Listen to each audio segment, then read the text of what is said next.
live from Panthers training camp at Bank of America Stadium in Charlotte, North Carolina. They're going to walk through some one-on-one drills today. Dave Canales getting his feet warm, loosening up before practice. We've already had one preseason game in the books. Anish Shroff, Panther legend, Al Wallace. Right, preseason, we are starved for football. We get that first game, and all we want to do is jump to conclusions. Sometimes you have to remind yourself, it's preseason, it's one game, there's a long way to go. Yeah, it's a process, and those guys have to go out there. They have to figure out what's going on the football field. The nerves and the jitters of being under the lights and in front of the fans for the first time is everything that you saw, this weekend. Well, the good news is there's another preseason game. It's coming this weekend at Houston, and Derek Brown is expected to play in that game, and that is a sight for sore eyes.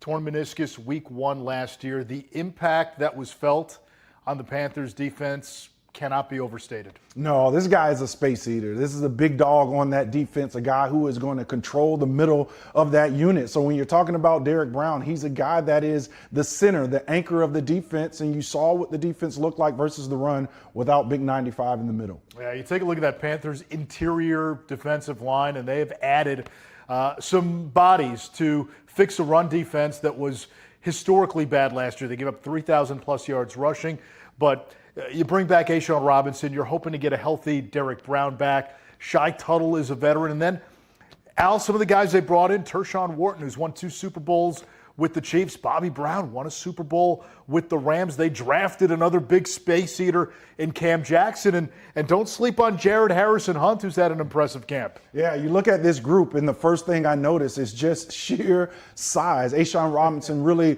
popped last year for me as a pass rusher, the ability to stop the run. Derek Brown, 103 tackles a couple of years ago to lead the NFL. Tershawn Wharton, the guy that's going to bring energy in the pass rush game. I saw that guy out there. He's built like a tank, man. You've seen his quads? I've talked about this a lot. Gigantic. The size of his quads are like sequoias. Yeah, it's amazing to watch guys that size with that amount of strength move like cats. They're cat quick, they're explosive, and that's how you become really good. It's how you turn it around as far as run-stopping defense. If you watch the preseason game over the weekend, Jake Delhomme was talking about how a lot of the feedback he got from the Browns' offensive line was 97, Bobby Brown III, signed from the Rams. They could not move him. Somebody like him at that nose tackle position. What does he do for A'Shawn Robinson, Turk Wharton, and Derek Brown at D-end in a 3-4 defense? Yeah, it's going to allow those edge guys to really play around him and off of that strength in the middle. But more than the guys around him at defensive tackle, it's going to be the linebackers. When you have good play up front with the defensive line, those linebackers get clear reads, clear run fits, and they're able to run and make plays in the backfield. So we'll see that pay off with the linebacker group, those big defensive linemen really stepping up and setting that front. We're going to watch some of the defensive line drills on this live stream, but go back to the big point of emphasis in the offseason, which was you got to get better against the run. That's football. We've talked about it a lot. What happens or what happened impacts what's going to happen. They gave up 6 yards per play on first down. You look at the numbers over the last 2 years, and listen, you don't want to make it all about one guy, but Derek Brown happens to be one guy that when he comes back will have a sizable impact on these numbers. Yeah, there's no doubt that you have a guy that could be the best at his position as far as a run stopper in the NFL.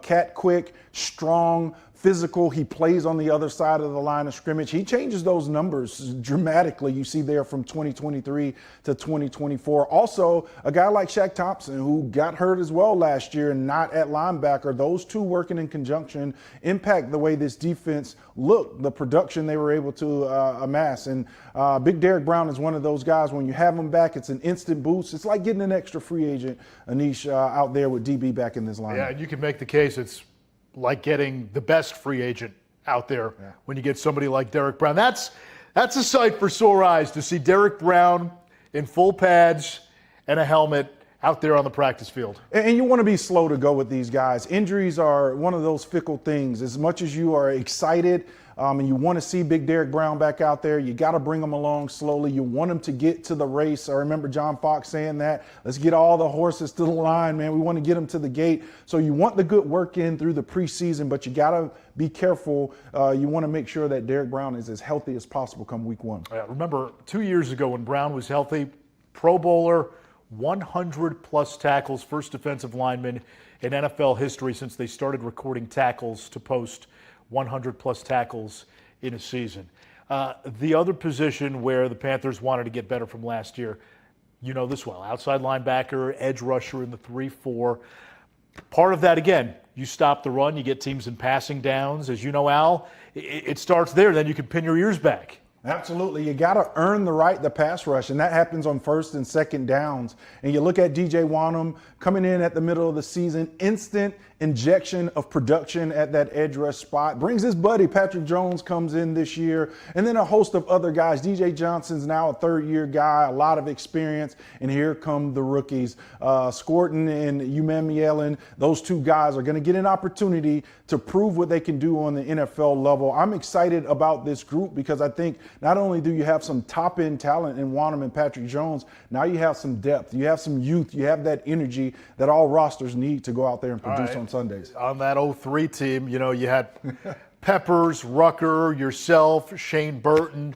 What does depth at edge rusher do for a defense? It just allows guys to stay fresh. It's a 4-quarter game, and it's a chess match. You set up those pass rush moves.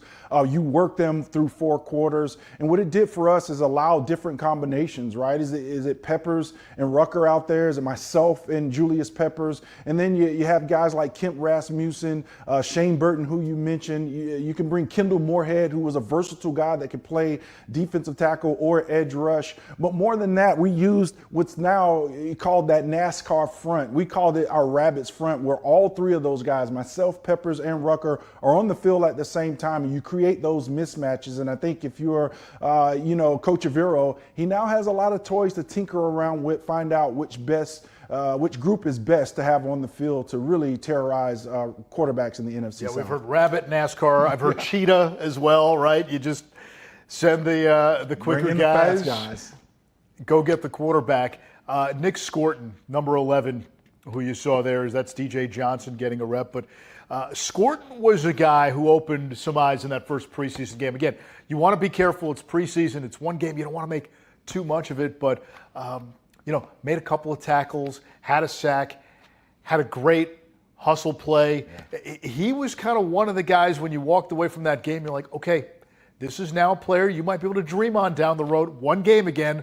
Preseason, not to make too much of it, but the highlight tape from Nic Scourton had a lot of positives. Yeah, you talk about a guy that you want to see some of the intangibles, right? Things that you can't coach, that you don't coach. And that's effort and energy and the intensity that you see from Scourton. You know he's an incredible athlete out there at the edge, but there are a few snaps that I watched this weekend where the guy is just relentless. He will not give up, and you can teach around that. You can build on that.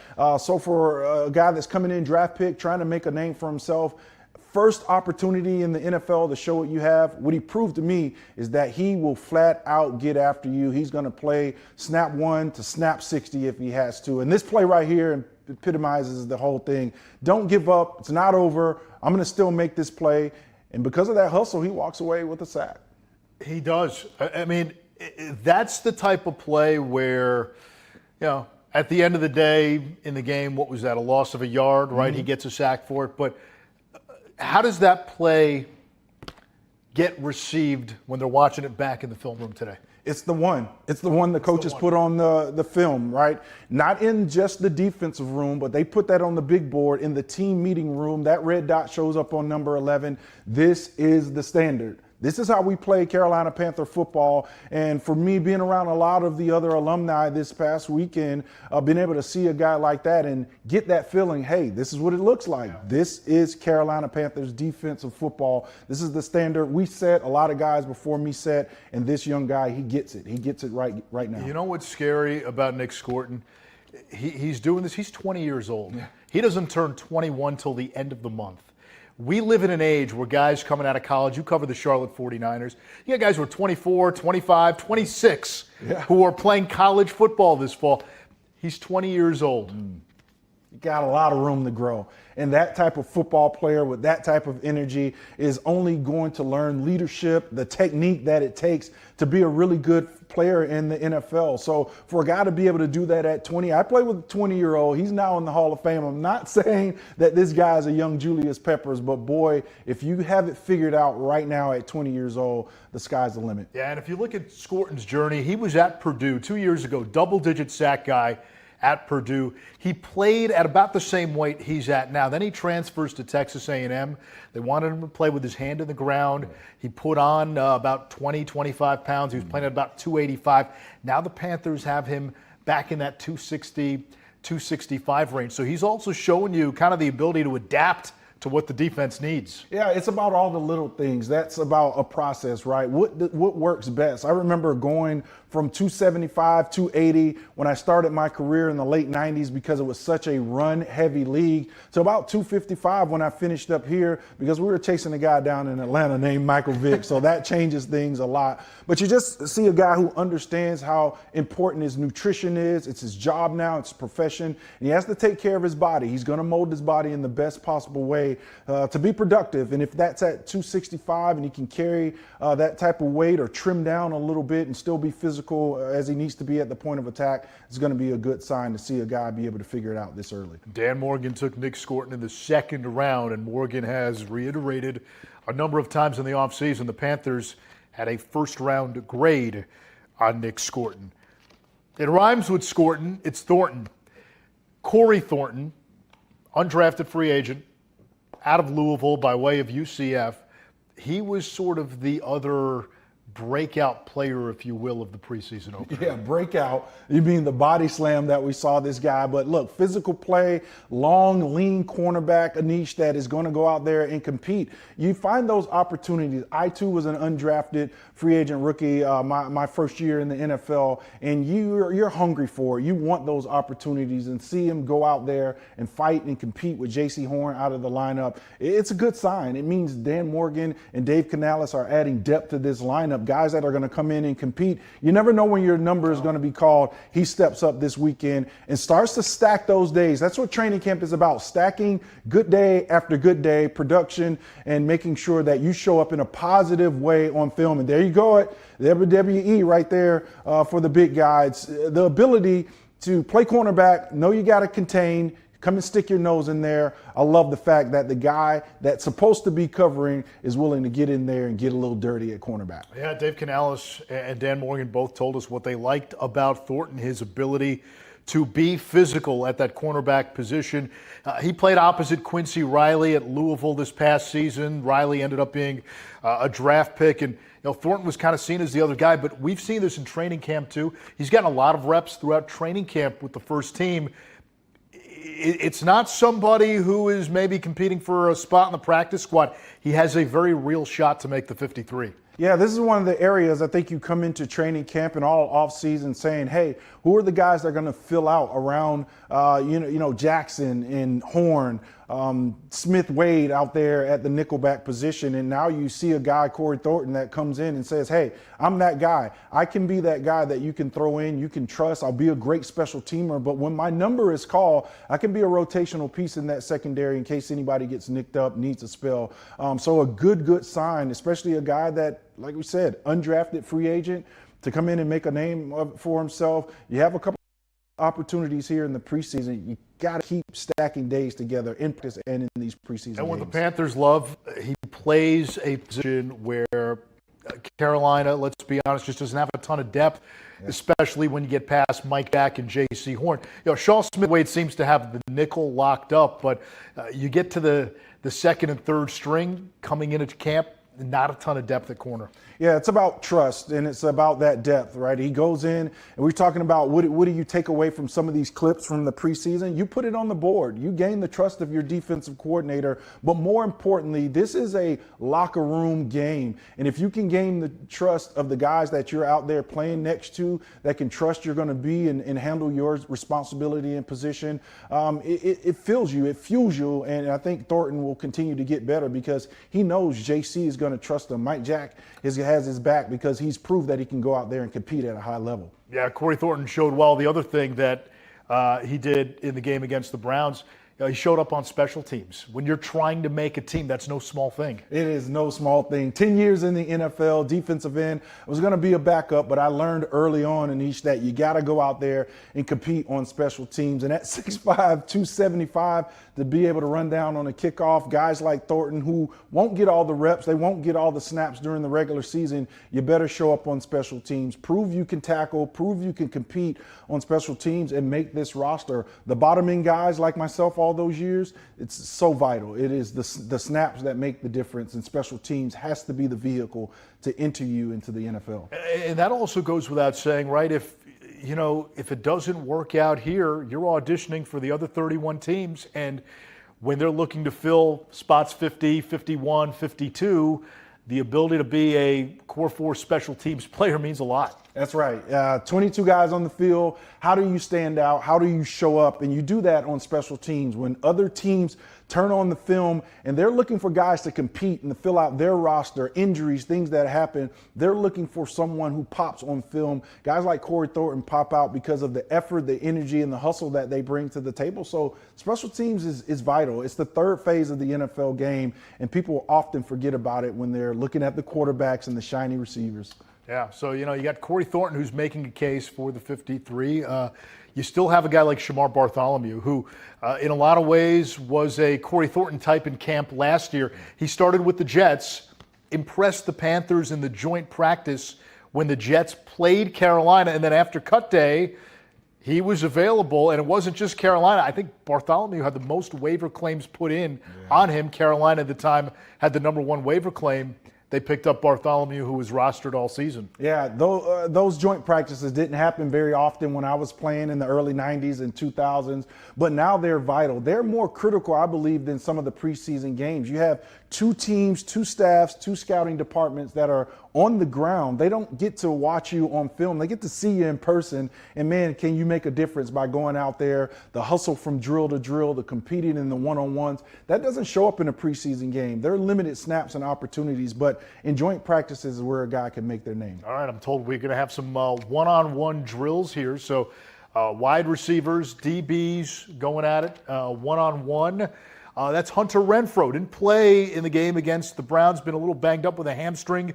13 and white. He's back. We heard DB saying he's been putting guys in a blender, and he looks like the guy, at least he did early in camp, who had 100 catches for 1,000+ yards with the Raiders in 21. Yeah, he's a guy in space that's a nightmare for DBs. If you're not able to get your hands on him, kind of control that quick area space that Hunter Renfrow, the change of direction that he has, it's going to be a nightmare. And it's good to see him back out on the field. Of course, the savvy vet, Adam Thielen out there, a guy that Bryce Young has built a rapport with. That chemistry is there. He's going to be able to get him. And then the young buck, T-Mac out there, over the shoulder, baseball catch, the body control is just insane. It's out of this world watching him over the last couple of weeks. With T-Mac, we saw a wide range, a big variance in the Browns game. Had the great one-on-one catch on the near sideline, and then there was also the drop in the end zone, and he was the first guy kind of gave Bryce that thumbs up. Hey,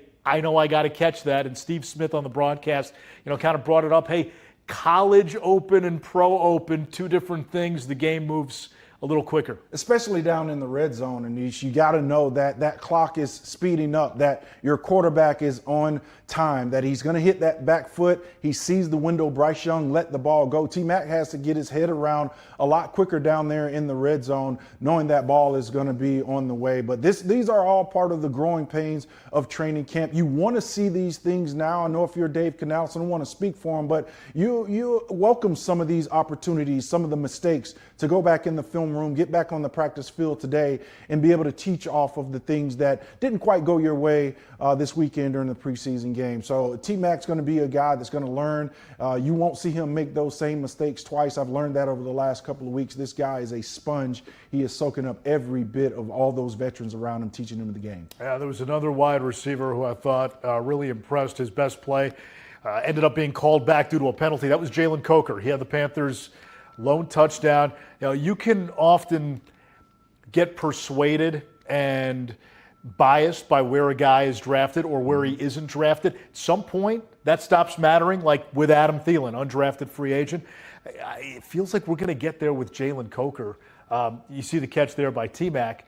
Coker had the touchdown, had a one-handed grab that was brought back in his time last year. It seemed he made big plays when he was on the field. Yeah, he's one of the guys. I often talk about trust, right? The ability to learn how to trust guys. He gets the kind of signal from Bryce right there, hey, I need you to slide to the open area, and he just makes plays. When you look at all the rookies last year, I think he's one of the guys that stood out the most as far as number called, make a play, show up when you are needed the most. This guy dealt with a little bit of injury situation during the spring, comes back after that summer break, and he's ready to go. He's showing up in the first couple of weeks of training camp, and to be able to connect with Bryce there, I'm not at all surprised. This guy works extremely hard at his craft. Yeah, former undrafted free agent out of Holy Cross a year ago. He was initially a cut, and then the Panthers brought him back on the practice squad. When Adam Thielen got hurt, Coker was elevated around week 4. The rest is history. Had that big play against Dallas where he had that long touchdown, and had a 100-yard game against the Cowboys, made a number of big catches, contested catches. We saw that down the stretch last year. He's a big body, and when you look at this receiving core, they have a number of those guys that check that box. He is so big and physical that they're able to go up and shield off defenders with that type of body. And Jaylen Coker, just like we talked about T-Mac, and you'll see that from Xavier Legette and Adam Thielen as well, body control. How do you go up for those balls and fend off defenders that are climbing your back, that are coming around your shoulder, knocking it away, and make those catches? Jaylen Coker is one of those guys with incredible concentration. We didn't get to see a ton from Xavier Legette. He got ejected early for throwing punches.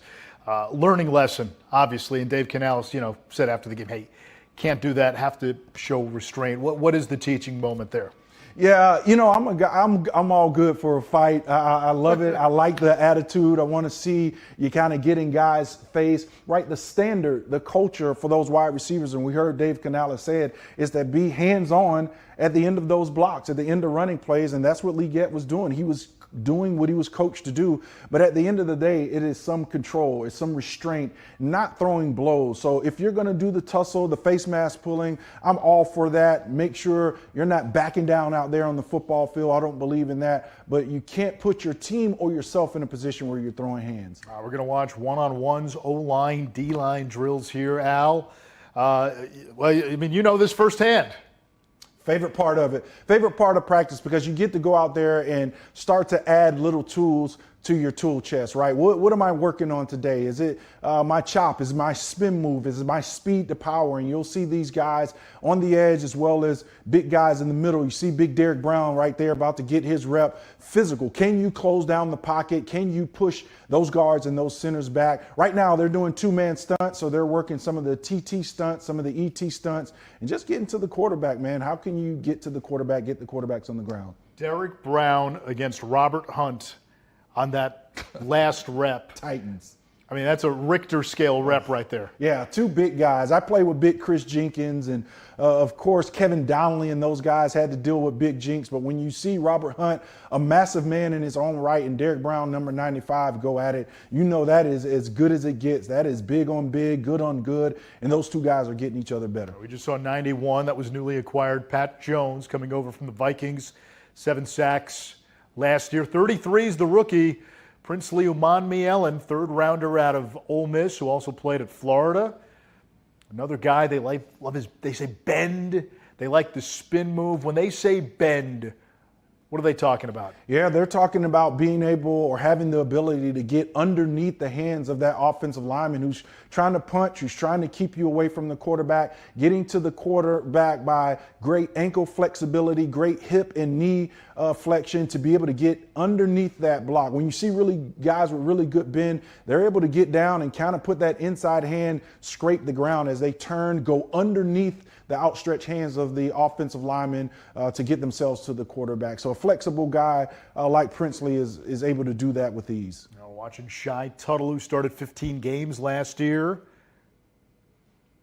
Yeah, DJ Johnson as well on that. A guy that was brought in more of an edge setter, right? But now is starting to try to produce, to figure out what is in his tool bag as far as an edge rusher. And these games are great, right? How can you set them up? Those offensive linemen confuse their communication a little bit, a little ET stunt. The end goes first, tackle around. You see a little pick there by the defensive end who's crashing down on the guard. Those come in, they're critical in plays in the regular season to make sure these guys are adding different kind of change-ups to their pass rush game.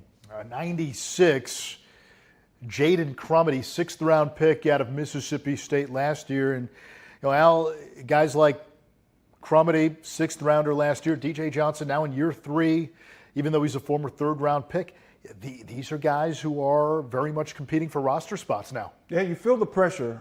You feel it every single year. You know those guys are drafting a younger version of yourself, and it's about producing. We talked about the other 31 teams out there. You better go out there and do what you have to do each and every day. But don't get too concerned with all the outside noise. Focus on what you can do. And these are drills. These are opportunities to impress your defensive line coach, your defensive coordinator, your teammates by the effort and the precision, right? Your skill that you can bring to the table. Al, I remember Jordan Gross telling stories about when he got to the league as a rookie, and okay, you're going up against Julius Peppers in practice. That's a welcome to the NFL moment.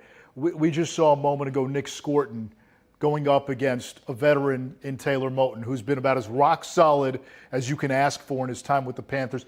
How does that help somebody like a Nic Scourton going up against a Taylor Moton, going up against, an Ike Ekwonu who's now been in the league 3 years? Yeah, I look at it, Anish, as a little bit of a spring cleaning, right? Whatever you used and whatever worked in college, you're going to bring that to the table. It's what you know. And then you figure out pretty quickly that, hey, that little wiggle doesn't work. That spin move is I'm showing that way too early. And those veterans like Taylor Moton, it's just, they're going to sit on that pass rush. They're going to be great with their hands. They're going to be patient with that punch. And when you're a young guy, you have to say, well, this doesn't work. I'm going to toss that out, but I'm going to add this. I'm going to steal this wiper move from Mike Rucker. I'm going to be able to convert speed to power like Julius Peppers. And now you build your own repertoire of pass rush moves, but you only can do that if you compete at a high level. And when you have good on good, you have guys like Taylor Moton, one of the best veteran right tackles in the NFL, against a young guy, you learn pretty quickly. Did you go to those guys after, hey, what worked? What was I doing that I could have done better? What gave you trouble? What didn't give you trouble? Was there a feedback loop with the O-lineman? Constantly. After practice, we would kind of meet up casually. It wasn't anything scripted in lockers or in the training room during lunch. And you would say, hey, Jordan, hey, you're showing that inside hand too early. It's coming out. I'm going to just take it and I'm going to beat you to the inside. Or I can tell by your stance which direction you're going in a run play. And he's, hey, you know what? The speed to power, you need to take it one more step, because I'm not buying it. Show me the speed. Make me believe that you're going to be on the speed rush before you come in and boom, hit me with the power rush. So to get each other better, iron sharpens iron, it takes all those things off the field, and it takes a really good team. And this is why you have training camp. Put all the guys together, keep them together, allow them to communicate and converse with one another in the downtime. That's a great point. And I think, for the Panthers, if they can get better against the run, it's just going to create opportunities. Last year, giving up 6 yards per play on first down, that shrinks what the defensive coordinator can call, right? 2nd and 4, 3rd and 2, you're not going off the a la carte menu anymore. No, you're not. And even if you're thinking third downs or passing downs. If it's 3rd and 4 and 3rd and 2, those are going to be 3-step drops. That ball is coming out of the quarterback's hands, and it limits the opportunity for guys to pass rush. So you earn pass rush reps, and the way you do that is you're stout on 1st and 2nd down. And when this team is really good, when they've been really good on defense in the past, is because they've turned teams away or reduced them to 1 or 2 yards on 1st and 2nd down. The other thing, and you know this, having a lead in the second half, that helps too. Yeah.